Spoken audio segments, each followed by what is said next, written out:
Hi guys, narito ang ika-79 na kabanata ng pagbalik sa nakaraan ng makapangyarihang mandirigma at strategies.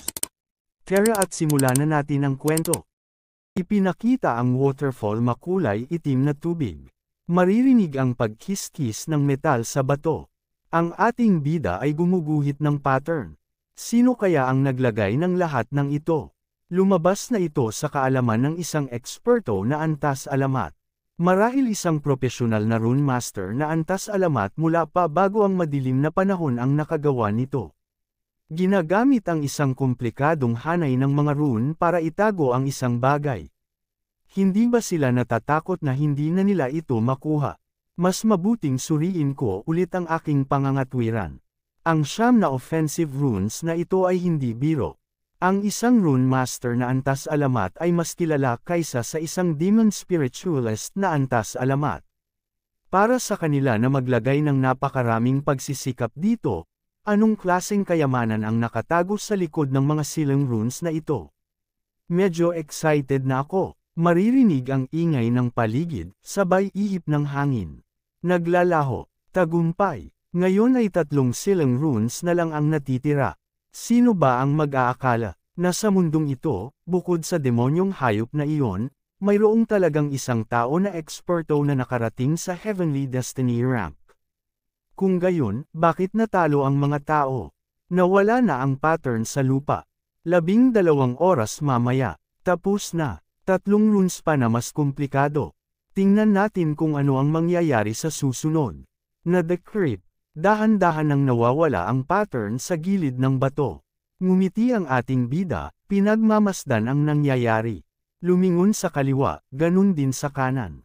Lumingon siya sa gilid, may napansin siya. Ano pa ang kulang? Hindi ako nagkamali sa mga rune. Ipinakita ang buwan. May buhat na bato ang ating bida. Dadalhin niya ito sa bakanteng parte. Nilagay na niya ito. Biglang umilo ang mga pattern sa bato na nakapalibot. Pinagmamasdan ito ng ating bida. Nag-react na ang mga bato, nagulat ang ating bida. Biglang may lumiwanag kung saan naruroon ang ating bida. May nagbukas na daanan sa bato. Napalingan siya. Nakita niya na meron ng daanan papasok. Wow! Magagawa pala ito. Isang tingin lang at masasabi mo na ito ay isang kuweba na may kayamanang nakatago sa loob. Tara na. Nagsimula na siyang pumasok. Mayroong talagang offensive runes kahit sa loob.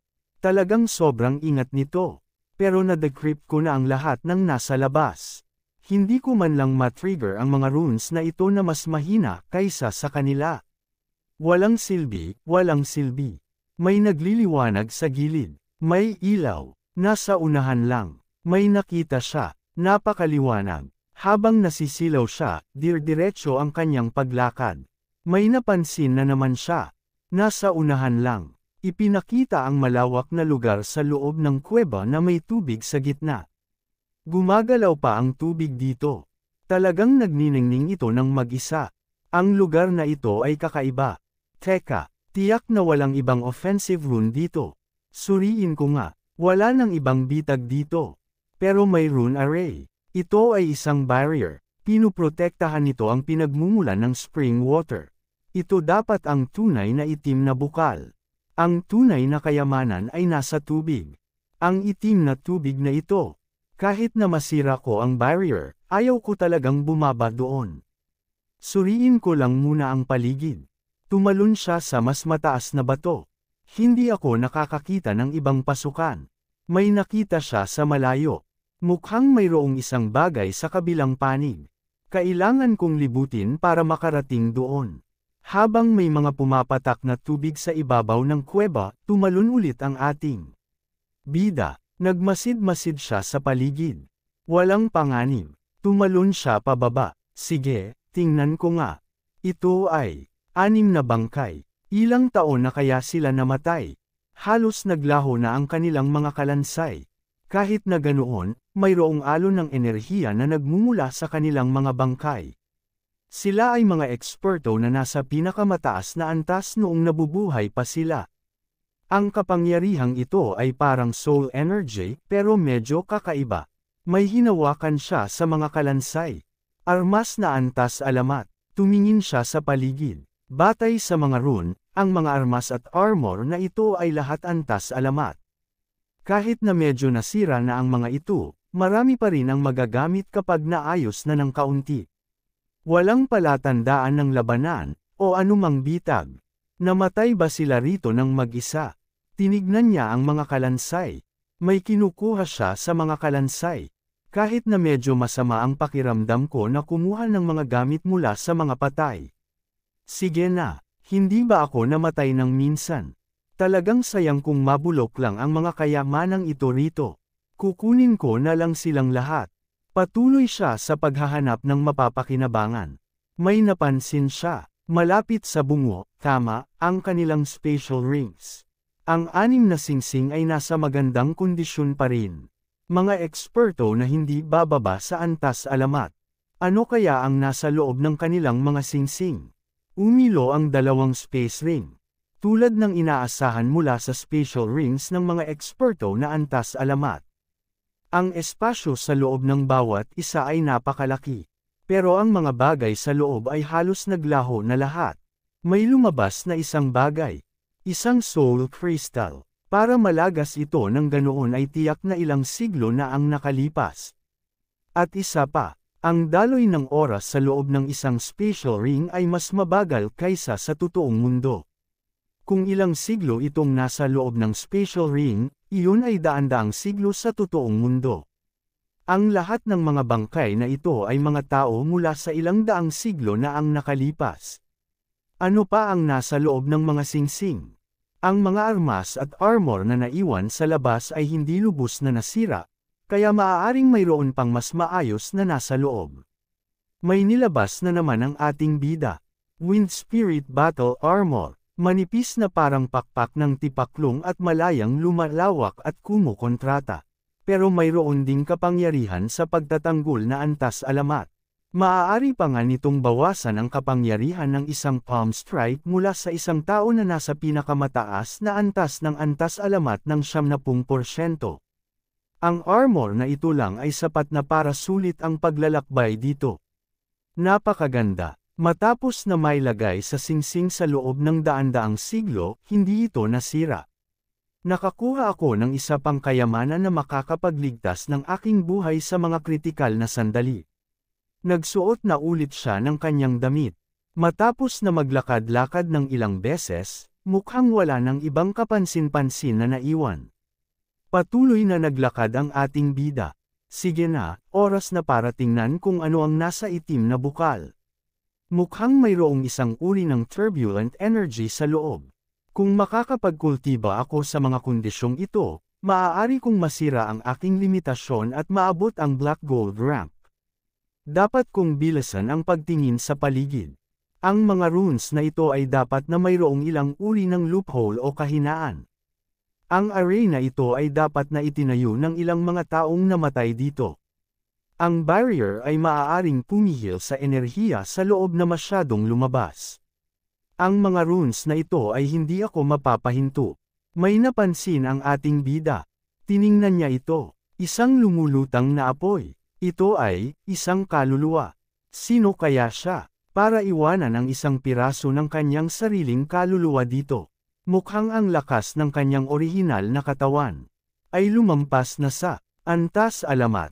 Siya ang taong eksperto na nakarating sa Heavenly Destiny rank. Para sa isang eksperto sa antas na iyon, kahit na isang maliit na piraso ng kanyang kaluluwa ay magkakaroon pa rin ng kamalayan. Ipinakita ang babaeng espiritu, bigla itong nagising sa pagkakatulog. Ramdam na ramdaman ang presensya nito. Nagsalita ng babaeng espiritu, naghintay ako ng 10,000 taon. Dagdag pa ng babae, sa wakas, mayroong isa pang tao na dumating dito. Ang pangalan ko ay Niali. Sino ka? Ang pangalan ko ay Yuyan. Ang Fire Spiritual Goddess. Nagulat ang ating bida. Fire Spiritual Goddess. Ganoon ba siya katulad ng Snow Wind Spirit Deity? Walang duda, mukhang magkapareho sila. Ang Snow Wind Spiritual Deity ay tila isang labi lamang ng isang kalooban, pero ang kanyang lakas ay nasa antas alamat. Akala ko pa noon na ang Snow Wind spiritual deity ay isang nilalang na tinawag mula sa ibang mundo. Mukhang mali pala ang hula ko. Sila ay mga eksperto sa ating mundo na nakarating sa Heavenly Destiny rank. Kapag ang isang tao ay nakapasok sa realm ng Heavenly Destiny rank, ang kanyang habang buhay ay mapapalawig ng walang hanggan. Sa mundong ito, halos imposible nang mamatay. Ang lakas ng isang eksperto na Heavenly Destiny rank ay mas malaki kaysa sa antas alamat. Tulad ng demonyong hayop na nagdulot ng madilim na panahon. Ilang libong eksperto na antas alamat ang lumaban dito. Pero iyon ay nagdulot lamang ng isang malaking sakuna sa sangkatauhan. Paano namatay ang mga Diyos na ito? Mayroon ding Emperor Kunming, at ang Temporal Demon Spirit Book. Maraming misteryo pa rin ang hindi ko maintindihan sa mundong ito. Ang enerhiya na taglay ng espiritual na Diyos ang ito ay hindi rin ang soul energy na pamilyar ako. Sabi ni Yuyan, ang Fire Spiritual Goddess. Ako ang espiritual na Diyosa ng mundong ito. Diyosa, kami ang namamahala sa mga batas ng mundo. Ako mismo ang namamahala sa elemento ng apoy. Ang problema ay ang aking orihinal na katawan ay patay na. Ang aking banal na kislap ay nabasag at nagkalat sa lahat ng sulok ng mundong ito. Pero kami, ang mga espiritual na Diyos, ay walang hanggan. Pagkaraan ng ilang dosenang milenyo, ang aming banal na kislap ay muling magtitipon, at muling bubuo ng aming orihinal na katawan. Ano? Walang hanggan. Reinkarnasyon. Hindi tayo mga mortal lamang. Ang bawat pangunahing mundo ay maaari lamang magkaroon ng 36 na espiritual na Diyos, habang ang mga subsidiary world ay maaari lamang magkaroon ng isa bawat isa. Naglabas ng apoy. Kami ang kumakatawan sa mga batas ng mundo. Noong unang panahon, ang pangunahing mundo natin ay mayroon ding 36 na espiritual na Diyos, at 72 subsidiary world na may mga espiritual na Diyos din. Sa mga iyon, kalahati ay mga demonyong hayop, isang kapat ay mga tao, at ang natitira ay iba't ibang uri ng mga nilalang. Sila ang nangingibabaw na kapangyarihan sa mundong ito. Kahit na ang bawat espiritual na Diyos ay maaaring kontrolin ang isang batas, ang kapangyarihan ng batas ay hindi palaging pag-aari ng espiritual na Diyos magpakailanman. Kung ang isang espiritual na Diyos ay tuluyang mamamatay at mawala ng kontrol sa batas na iyon, ang mga susunod sa kanya ay magkakaroon ng pagkakataon na agawin ang kontrol sa kanyang kapangyarihan, at maging ang bagong Diyos. Kaya ang kapangyarihan ng batas ay maaaring agawin. Tama, mula pa noong unang panahon, ang mga tribo na pinamumunuan natin ay lahat ay nakikibahagi sa walang katapusang pagpatayan habang sinisikap nilang agawin ang mga kapangyarihan ng batas. 100 milenyo na ang nakalipas, sinubukan ng tribo ng mga demonyong hayop na kontrolin ang lahat ng batas, at naglunsad ng isang digmaan laban sa atin. Kahit na nagkaisa tayo at lubos na natalo ang tribo ng mga demonyong hayop, tayo mismo ay nagdusa ng malaking pagkalugi. Ilang espiritual na Diyos ang nawala sa mundo, dahil pati ang kanilang mga kaluluwa ay nawala. Mayroon ding mga tulad ko, na ang mga banal na anyo ay nabasag, at ang kanilang mga pisikal na katawan ay hindi na umiiral. Habang nakikinig ang ating bida, sa kasalukuyan, ang aking nagkalat na banal na anyo ay nakakaramdam. Na isang espiritual na Diyos ay ipinanganak sa loob ng tribo ng mga demonyong hayop. Nais nitong sirain ang pamana ng ating tribo ng tao. Sa isip ng ating bida, talagang nagawa nilang sirain tayo. Sa kasamaang palad, sa ngayon, ang aking banal na anyo ay natipon lamang sa 1/4 ng orihinal nitong estado. Kung ang tribo ng mga demonyong hayop ay magkakaroon pa ng mas maraming espiritual na Diyos, at makakuha ng kontrol sa lahat ng batas, ang sangkatauhan ay haharap sa panganib na mawala. Patuloy lang sa pakikinig ang ating bida. Pero maaari lang akong maghintay dito sa itim na bukal para muling magtipon ang aking banal na anyo. Kapag umalis ako sa itim na bukal, ang mga demonyong hayop na nasa pinakamataas na antas alamat na nagbabantay sa labas ay gagawin ang lahat para sirain ang aking pisikal na katawan. Napabuntong hininga ang Fire Goddess Yuyan. Sa oras na gumaling ang aking banal na kislap, maaaring huli na. Ang pamana ng sangkatauhan ay hindi masisira. Hindi na kailangang mag-alala, Diyosa Yuyan. Maaaring totoo iyon. Nagtaka ang ating bida. Sa mga espiritual na Diyos ng tao, mayroong isang pinakamataas na eksperto na kumokontrol sa batas ng oras at espasyo. Nang ang mga espiritual na Diyos ng tao ay nasa bingit ng kabuoang pagkatalo, ginamit niya ang batas ng oras at espasyo, at pumasok sa malawak na ilog ng oras at espasyo. Hinawakan niya at hinayla ang mga sinulid ng oras, na nakakaapekto sa nakaraan at sa hinaharap para iligtas ang sangkatauhan. Walang nakakaalam kung anong mga kaayusan ang ginawa niya, kaya ang tanging nagawa ko lang ay maghintay. Hanggang sa pagdating mo, sabi ng ating bida, hanggang sa pagdating ko. Maaaring ito ay inayos ng espiritual na Diyos ng oras at espasyo. Sa isip niya, akala ko ba'y mayroong talagang espiritual na Diyos ng oras at espasyo? May kinalaman ba siya sa Temporal Demon Spirit Book? Pag-iisipan ko nga, ang Divine Desert Palace kung saan nakuha ko ang libro sa aking nakaraang buhay, pati na ang libingan ni Emperor Kungming kung saan nakuha ko ang natitirang pahina, ay parehong nasa mundong ito.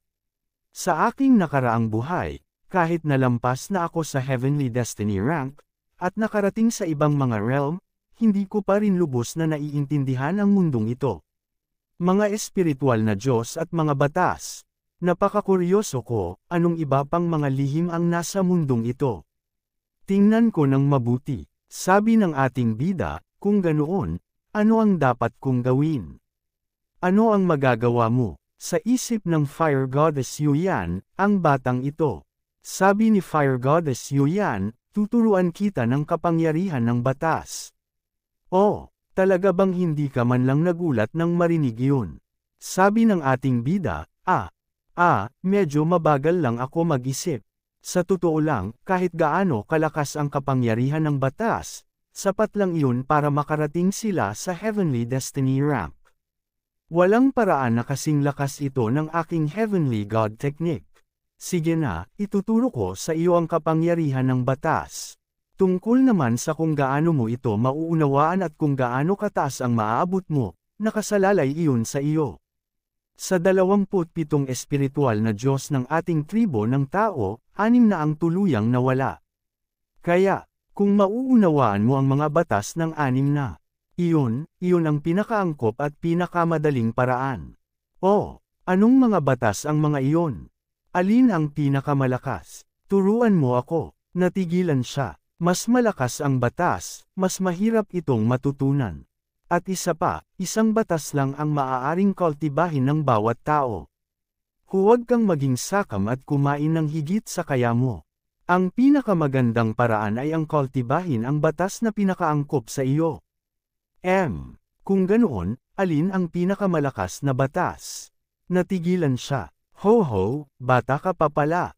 Makinig ka ng mabuti. Sa 6 na espiritual na Diyos na namatay, ang pinakamalakas na batas ay ang mga batas ng liwanag, kadiliman, at kaguluhan. Ang 3 iba pa ay mga dalubhasa sa mga batas ng elemento ng lupa, kidlat, at metal. Sa pag-unawa sa isang batas, ang pinakamahalagang aspeto ay ang kakayahang maramdaman ito. Tuturuan kita ng paraan para maramdaman ito dito. Pero, napakahirap na maramdaman ang isang batas. Maaaring kailangan mong mag-isa dito sa loob ng 20 taon bago ka makaramdam ng kahit kaunting bakas nito. Napanganga ang ating bida. 20 taon. Sigurado ka bang hindi mo naalala ng mali? 20 taon ay mabilis na. Noong nag-unawa tayo sa mga batas noon, tumagal ng hindi bababa sa 50 o 60 taon. At isa pa, noong panahong iyon, napakaraming tao ang nakakaramdam ng mga batas, at noon ay nasa pinakamataas na antas ang kapangyarihan ng batas. Ang kapangyarihan ng batas ay mas mahina ngayon. Sabi ng ating bida, kung ganoon, susubukan ko lang. Pero 1 buwan lang ang pinakamahaba. Mayroon pa akong mga dapat gawin. Sa isip niya, pagdating sa mga teknik sa pagsasanay, Ang pag-unawa sa isa ay ang pag-unawa sa 10,000. Kahit gaano kalalim ang kapangyarihan ng batas, tiyak na hindi ako magtatagal ng 20 taon. Sige na, subukan natin. Sa pagsasanay ng kapangyarihan ng batas, ang unang hakbang ay ang pagpapalakas ng katawan. Ang itim na bukal na ito ay mayroong bahagi ng aking banal na kislap. Babukasan ko ang barrier, at maaari kang pumasok sa itim na bukal na ito para linisin ang iyong katawan. Kung ang iyong pisikal na katawan ay hindi pa nakasanay dito, kapag dumating ang panahon, ang kapangyarihan ng batas ay maaaring magdulot ng pagsabog ng iyong pisikal na katawan. Kung kaya mo itong maramdaman, ang kapangyarihan ng batas sa itim na bukal ay napakasigla, masusunog ang iyong balat. Kapag hindi mo na kaya, lumabas ka na para magpahinga. Hinumpas ng Fire Goddess Yuyan ang kanyang kamay. Biglang nag-open ang barrier. Pumasok ka na. Ang galing ng enerhiya. Napakaganda. Sabi ng ating bida, papasok na ako. Sabi ng Fire Goddess Yuyan, teka. Tanggalin mo ang iyong damit. Nagtaka ang ating bida. Sabay hawak niya sa kanyang katawan. Sabi ng Fire Goddess Yuyan, hindi kita titingnan. Ang batang ito. Oo nga pala, bata pa rin ako. Inalis na niya ang kanyang kasuotan. Agad na rin siyang tumalon. Nasa tubig na ang ating bida. Wow! Ang galing ng enerhiya, makapangyarihan at dalisay. Nagsisimula ng masunog ang aking balat. Ang kapangyarihan ng batas ay halos kapareho ng soul energy. Maaari ko itong sipsipin. Nagsimula ng mag-absorb ang ating bida. Matapos na ikutin ang enerhiya sa aking soul ocean, unti-unting nawawala ang init. Maaari akong sumipsip ng mas marami. Patuloy lang siya sa pag-absorb. Habang nag-absorb ang ating bida, nakatingin lang ang Fire Goddess Yuyan. Bilang isang espiritual na diyosa, halos makita ko ang puso ng lahat ng tao. Pero hindi ko makita ang kay Nieli. Isang napili ng langit. Iyon ba ang iyong desisyon, espiritual na Diyos ng oras at espasyo? Ilang daang milenyo na mula nang dalhin ng aking mga tagasunod ang aking banal na kislap dito. At si Nieli ang unang taong nakilala ko mula noon. Ang kapangyarihan ng batas ay napakasigla. Ang isang ordinaryong tao ay makakatiis lamang nito ng maikling panahon. Nagawa niyang i-decrypt ang ating rune barrier, at malayang gumagalaw sa itim na bukal. Talagang hindi ka ordinaryong tao, Nieli. Marahil dapat kong bigyan siya ng mas malaking biyaya. Patuloy lang sa pag-absorb. Ang aking soul ocean ay patuloy na lumalaki. Akala ko ba'y posible na maabot ang ganoong taas na rate ng pagsipsap ng enerhiya? Nagkaroon na ng mga dahon ang puno sa kanyang soul ocean. Patuloy lang sa pag-absorb. Marami ng dahon ang kanyang puno sa soul ocean. Mas marami akong sumisipsip ng kapangyarihan ng batas. Mas nararamdaman kong mas walang laman ang aking soul ocean. Ang aking soul ocean ay parang isang walang katapusang hukay. Mas marami, maaari akong sumipsip ng mas marami. 4 na bituin na ginto ang ranggo. Ipinakita ang food panda. Ganun din ang shadow spirit. Gulat na reaksyon ng Fire Goddess Yuyan. Paano nangyari ito? Ginto lang ang kanyang antas ng pagsasanay. Ang kapasidad ng kanyang soul ocean ay dapat na maliit. Ang kapangyarihan ng batas sa itaas ng itim na bukal. Halos nasipsip na niya, sa ganoong dami ng kapangyarihan ng batas. Kahit na ang isang Black Gold rank o Legend rank Demon Spiritualist ay sasabog sa sobrang kapunuan. Paano siya? Sabi ng ating bida, gusto ko pa ng mas marami. Babalik ulit siya sa tubig. Pumunta na ulit siya sa ilalim ng tubig. Hindi, Nieli, bumalik ka na. Nasa malalim na ang ating bida. Nasil niya ang kanyang 6 na pandama. Patuloy na lumalalim ang ating bida. Mas lumalim ako, mas dalisay ang kapangyarihan ng batas. Mas malalim pa, mas marami na ang dahon ng puno ng kanyang soul ocean.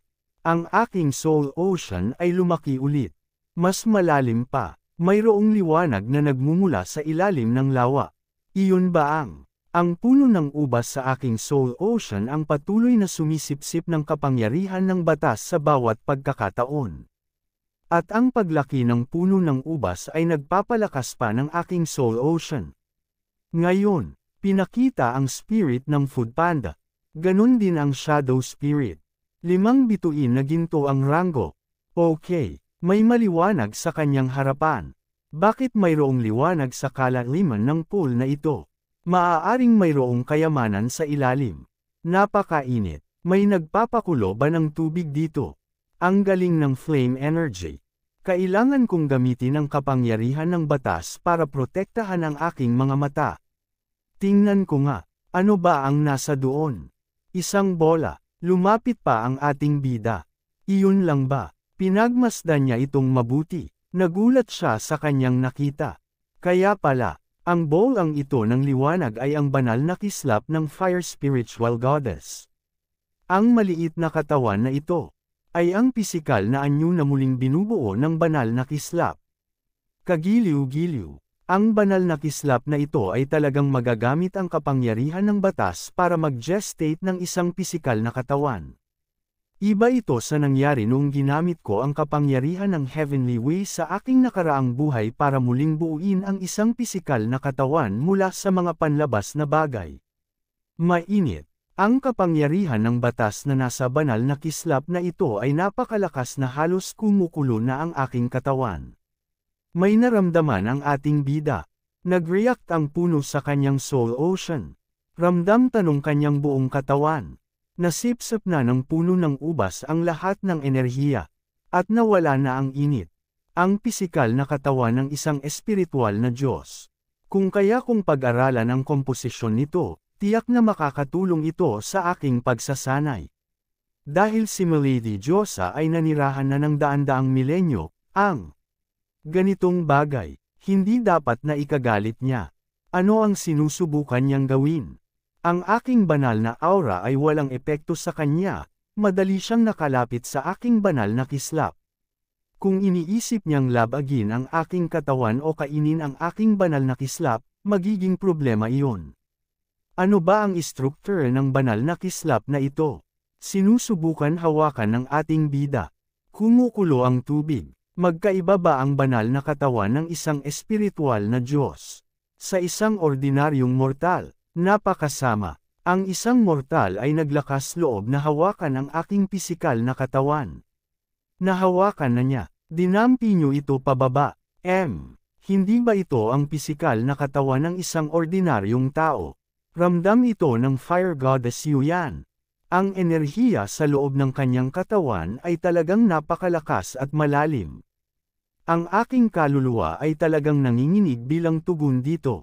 Ito ay isang kapangyarihan sa isang antas na mas mataas kaysa sa kapangyarihan ng batas. Maaaring siya ay isang inapo ng Panginoon ng paglikha. Pero huwag mo nang isiping gumawa ng anumang hindi nararapat, kahit na hindi kita mapigilan. Kaya pala, walang nakakultiba ng kapangyarihan ng batas sa realm na iyon. Kahit na posible na maabot ang Heavenly Destiny rank gamit ang kapangyarihan ng batas, iyon ay nakakapasok lamang sa pinakamababang antas nito. Kung nais mong maabot ang mas mataas na antas, hindi sapat na umasa lamang sa kapangyarihan ng batas. Pero ang ganitong uri ng kapangyarihan ay may malalim na kalidad. Kung kultibahin ito kasama ng kapangyarihan ng Heavenly Way, maaaring magkaroon ng nakakagulat na pagbabago. At isa pa, maaari kong kultibahin ang kapangyarihan ng batas ngayon, at ito ay isang mas mataas na anyo ng kapangyarihan kaysa sa soul energy. Samantalang kailangan kong maghintay hanggang sa maabot ko ang antas alamat para kultibahin ang kapangyarihan ng Heavenly Way. Mas mabuting ibahin ko na ang lahat ng aking soul energy sa kapangyarihan ng batas ngayon. May ginagawa ang ating bida. Nagsimula na siyang magnilay at magkultiba ulit. Talagang hindi ko siya maintindihan. Umihip ang hangin sa labas ng kuweba. Pinakita ang waterfall sa labas. Ilang sandali lang. Umahan ang ating bida. Pumunta na siya sa tabi. Dali-daling nagsuot ng damit. Inalis niya ang tubig sa kanyang buhok. Sabay tingin sa goddess. Ate Diyosa, bakit ganyan ang iyong mukha? Wala ito. Oo, at isa pa, nang nasa ibaba ako kanina, pinag-aralan ko ang iyong nagbubuntis na banal na katawan ng ilang sandali. Naisip ko ang isang paraan na maaaring makatulong sa iyo na muling buuin ang iyong katawan. Sa ganitong paraan, mas maaga kang makakalabas sa itim na bukal kaysa sa inaasahan.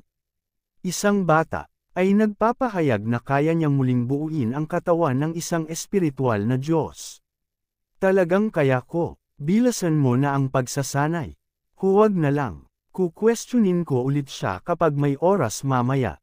Dahil nababad ito sa itim na bukal ng matagal, ang iyong pisikal na katawan ay mabilis na lumakas. Sa aking pagkalkula, maaaring hindi pa 3 buwan. Para ma-temper ang iyong katawan sa antas alamat. Mas mabilis kaysa sa inaasahan ko. Dahil ganoon ang kaso, maaari ka nang magsimulang makaramdam ng kapangyarihan ng batas. Huwag mong sayangin ang oras. Kung ganoon, paano ko ito gagawin? Hindi pa natin alam kung anong kapangyarihan ng batas ang may pinakamalaking affinity sa iyo. Subukan mo munang makaramdam ng batas ng liwanag. Sige, handa na ako. Turuan mo ako, sabi ng goddess, sa aking patnubay. Mas mabilis ang pag-unawa mo dito. Una, ay empty ang iyong isip. Alisin ang lahat ng mga ligaw na kaisipan.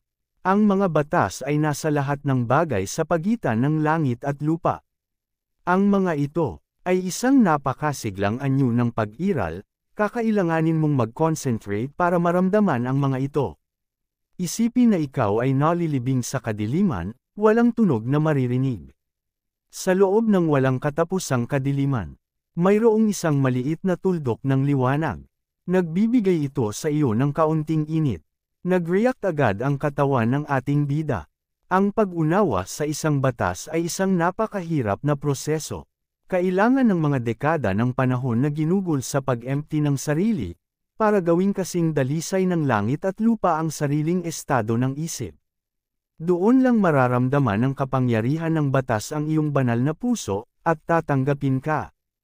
Ilang buwan kaya ang kailangan niya para makaramdam ng kahit kaunting bakas nito. Patuloy ang ating bida. Nasa kawalan ng ating bida. Meron siyang nakita. Ito ba ang batas ng liwanag?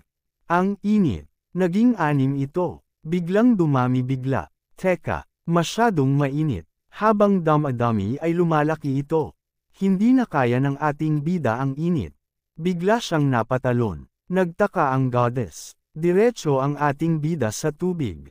Sa init ng ating bida pamusok siya pagtalon niya sa tubig. Patuloy ang pag-uso. Nagtataka na ang goddess. Paahon ang ating bida. Nakalabas na ang ulo niya.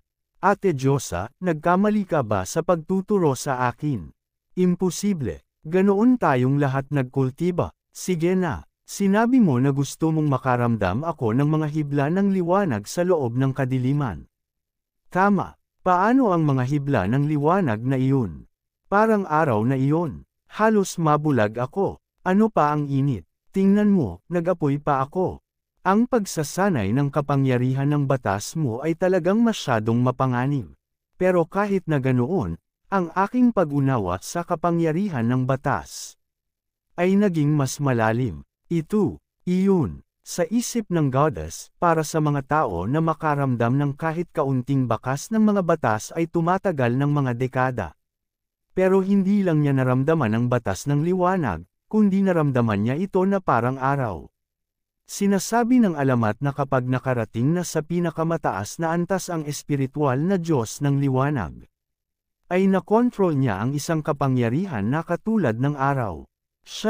Kaya pala, ang mundong ito ay ginawa gamit ang mga batas na ito. Ang ating soul energy ay kinultibahin mula sa mga pundasyong iyon. Patuloy akong magnilay. Sa paggamit ng kapangyarihan sa itim na bukal, maaari kong maunawaan at muling buuin ang mas maraming lihim ng mga batas. Pumikit ulit ang ating bida. Sinubukan niyang gawin ulit. Kaharap na niya ang malaking bilog na liwanag. Aabutin niya ito. Malapit na. Mas lumapit pa. Tiningnan niya ang kanyang palad. Kaya pala, may mark ng araw sa kanyang kamay. Ito ang orihinal na kalikasan ng kapangyarihan ng batas. Ang mga batas, Hindi isang anyo ng kapangyarihan na natural na lumitaw.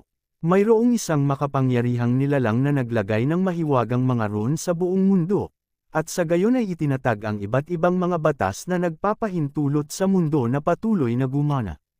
Tulad ng isang hola, ang mga batas na ito ay naglilimita rin sa mundong ito.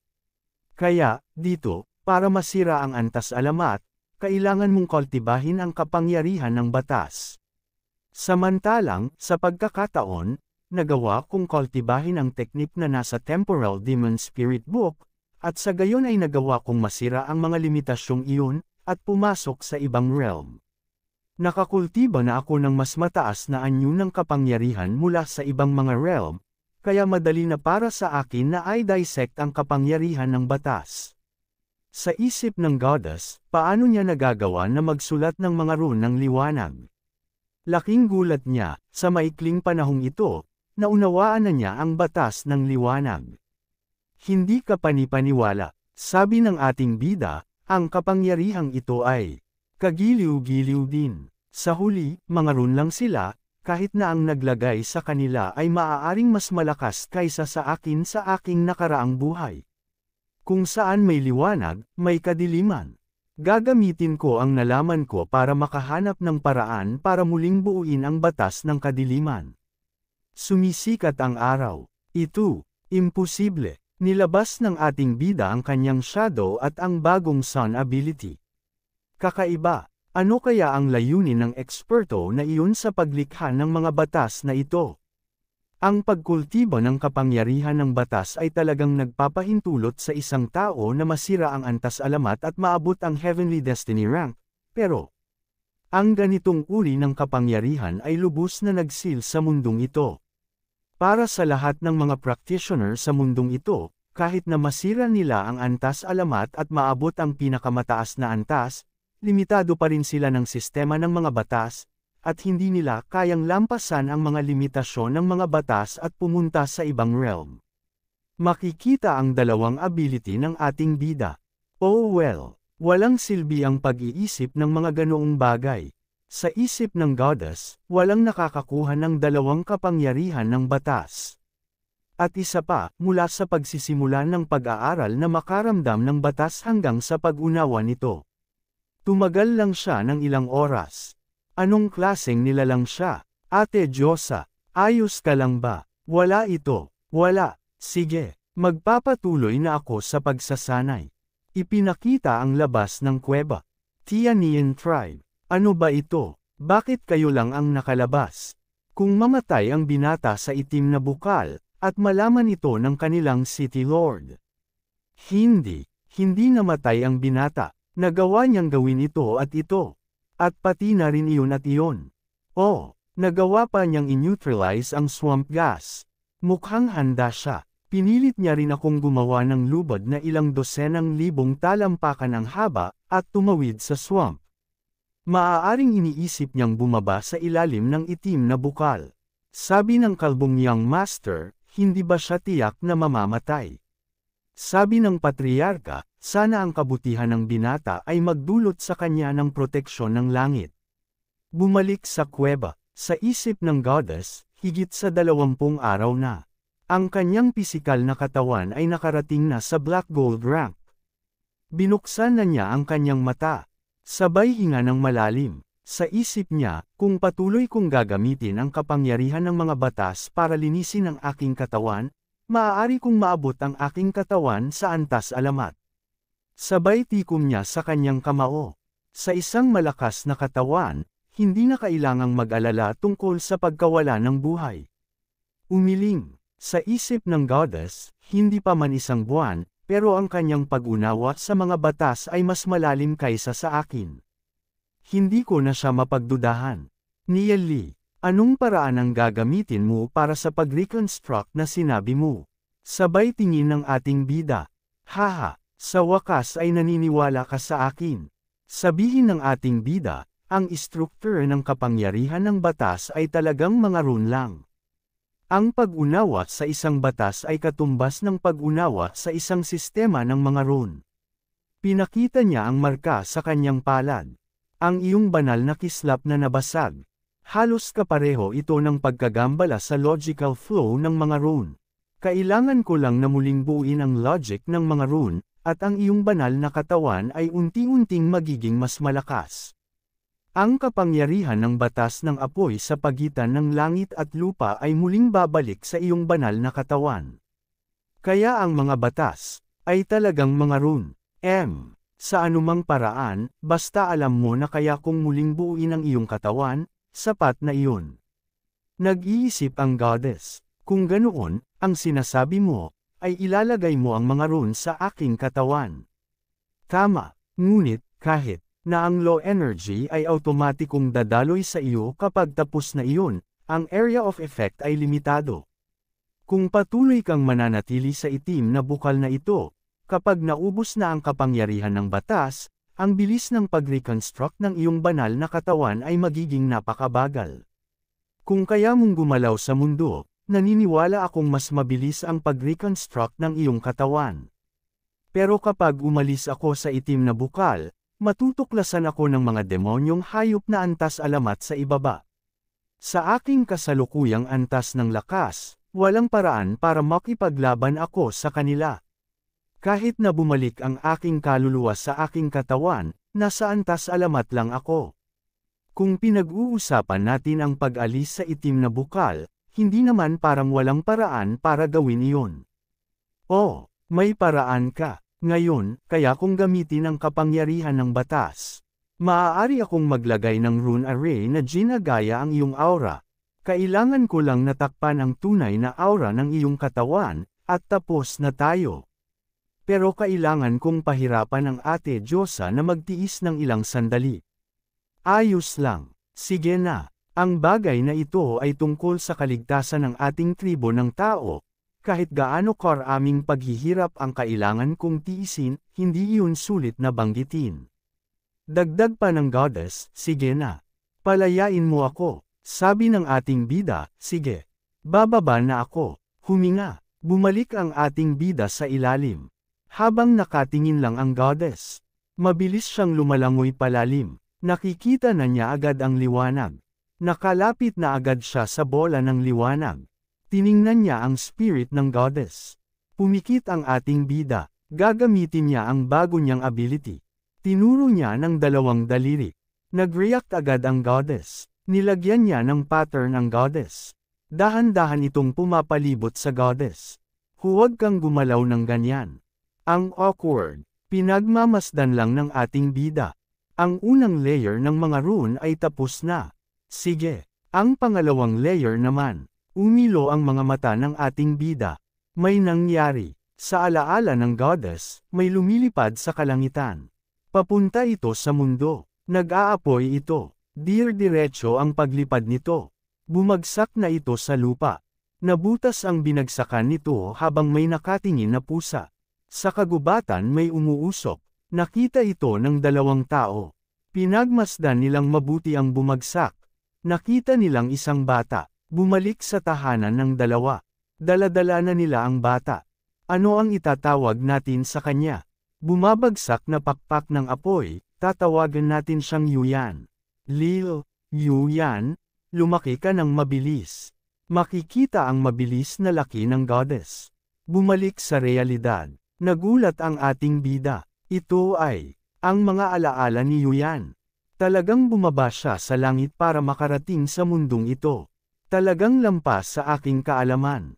At isa pa, napansin ko na sa loob ng kanyang katawan, bukod sa dalawang hanay ng mga muling binubuo na ron, mukhang mayroong 5 punto ng liwanag. Patuloy na nagliwanag. Nasasaktan ang ating bida sa init. Ito ang tunay na core ng life force ni Yuyan. Mas malalim ito kaysa sa batas ng apoy. Sa itsura nito, hanggat hindi nawawala ang 5 puntong ito ng gintong liwanag, hindi mamamatay si Yuyan kahit na mawala ang kapangyarihan ng batas. Diyos sa Yuyan. Ang kanyang katawan ay mayroong napakalaking lihim.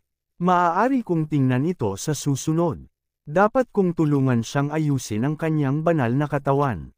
Pinagpatuloy ng ating bida ang proseso ng ginagawa niyang pattern. Ang huling hanay, tagumpay. Ang batas ng apoy ay nagsisimulang mag-agos ng mabilis. Ang aking kapangyarihan ng batas ay halos maubos na. Talagang napagod ako. Pinagmamasdan ng ating bida. Magliwanag ng goddess. Naramdaman na niya ang kanyang katawan. Talagang, nagtagumpay siya. Lumulutang ang bilog na nailo. Patuloy ito sa paglutang. Hanggang sa magkaharap na ang dalawa. Magkatapat na ang dalawa. Nagre-react ang nasa bilog na ilaw. Lumutang na ang ating bida. Nakita niyang nagiging isa na ang spirit at pisikal ng goddess. Tuluyan na naging iisa. Nia Lee, salamat sa pagtulong sa akin na maibalik ang aking banal na katawan. Pumulibot ang divine aura, ang kondisyon ng aking pisikal na katawan.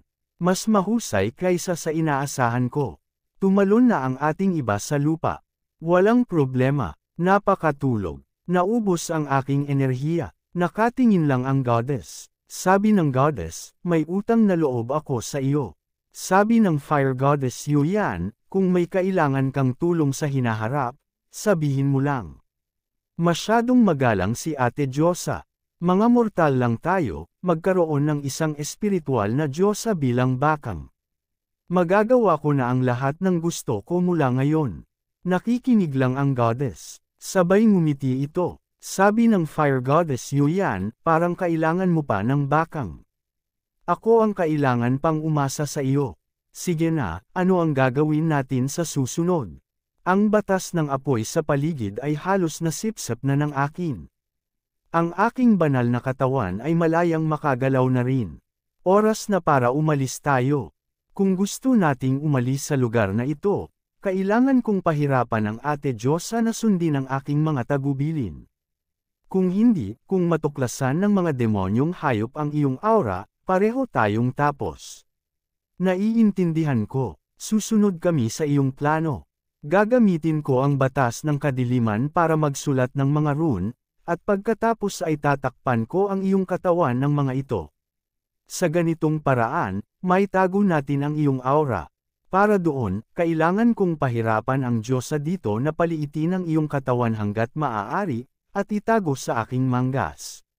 Bukod pa rito, kailangan mong kunin ang mga damit na suot mo, ang mga gamit na ginamit mo, at iba pa. Ilagay mo silang lahat, at pagkatapos ay gamitin ang batas ng apoy para mag-set up ng rune array. Gamitin ang array na ito para gayahin ang iyong aura at isipin ng mga demonyong hayop na nandito ka pa rin.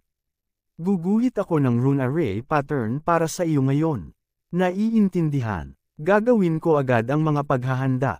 Maririnig ang ingay. Lumilipad-lipad ang goddess. Gumawa siya ng pattern. Naglabas ng apoy. Habang nakatikit ang goddess. Tingnan mo. Perpekto. Sa ganitong paraan, tapos na ang setup. Diyosa Yuyan, subukan mong paliitin ang iyong banal na katawan hanggat maaari. May napansin ang goddess. Kaya kung paliitin ang aking katawan ng halos isang talampakan, ang manggas na ito ay talagang masikip. Nagpalit ng laki ang goddess. Bigla itong pumasok sa damit ng ating bida. Nakita ng aking bida, Ate Diyosa, huwag kang gumalaw ng masyado. Kaya ko lang mapanatili ang katatagan ng mga rune ng kadiliman sa paligid ng aking palad. Sa isip ni Nia Lee, siguro medyo awkward ang pakiramdam niya. Ako ang nakakaramdam ng awkward dito. Nag-release na ng shadow ang ating bida. Napansin ito ng goddess. Nagtagumpay siya. Ang aking aura ay natatakpan ng array na ito. Ang kapangyarihan ng batas na naunawaan niya lang kamakailan, ay ginagamit na niya sa napakataas na antas ng mastery. Halos parang isang natural-born spiritual god siya. Saan kaya siya nanggaling? Feral na. Pinakita ang buwan. Nakalabas na ang ating bida. Dahan-dahan nagsasarado ang kuweba. Ang pasukan ng kuweba ay nawala na naman. May biglang naramdaman ang ating bida. Ang mga dagandong ng mga demonyong hayop. Napakasigla. Ang ilalim ng bangin na ito ay puno ng panganib. Mabuti na lang at hindi sila aakyat dito. Kailangan din nating mag-ingat. Tigil ang hininga. Nagsimula na ang ating bida na umakyat. Feral na. Talagang hindi ko inaasahan na magiging ganito ang resulta. Akala ko pa noon na makakahanap ako ng isang uri ng maalamat na kayamanan, pero nag-uwi pala ako ng isang Diyosa. At naubos ko rin ang napakaraming oras sa proseso. Pero, sa tingin ko, ito ay isang magandang biyaya. Tianian Tribe. Naririnig ang ingay ng mga tao. Sumilip ang goddess. Ate Diyosa, sa iyong pagkalkula, ilang mga tribo ng tao ang nakaligtas. Hindi rin ako sigurado kung ilan ang nakaligtas. Kahit na nagtagumpay tayo sa unang digmaan ng mga Diyos, ang mga demonyong hayop ay may bagong espiritual na Diyos ngayon.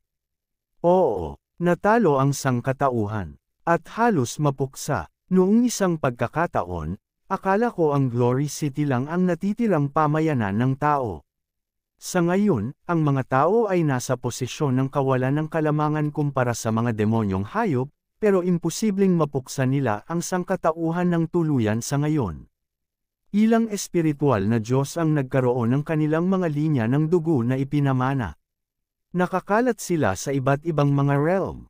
Napansin ang ating bida ng isang lalaki. Kahit na ilang tao lang ang natira pagkatapos ng digmaan sa pangunahing mundo, ang mga tao ay patuloy na kumokontrol sa maraming mga realm. Umunlad sila sa mga realm na iyon, naghihintay ng pagkakataon para bumalik. Oh, talagang mayroong ganoon. May ilang mga espiritual na Diyos ng tao na napakasigla. Gamit ang isang artifact na tinatawag na Profound Amethyst Bamboo bilang core, naglagay sila ng barrier sa mga realm na iyon. Ginagawa nila ito sa loob ng ilang dosenang milenyo. Kahit na ang lahat ng espiritual na Diyos ng tao ay nahulog na, malilimutan ng tribo ng mga demonyong hayop ang pagsalakay sa mga realm na iyon. Sa mga tribo ng tao, ang pinakamalakas ay ang mga inapo ng Primal Chaos Spiritual God, ang pamilyang Hanyuan. Mayroon silang napakaraming eksperto sa demigod rank, habang sa kanilang realm, mayroong isang partial duplicate ng Profound Amethyst Bamboo na nagsisilbing kanilang banal na artifact na tagapagbantay. Ang Primal Chaos Spiritual God ay ang pinakamisteryosong nilalang sa iba't ibang mga espiritual na Diyos.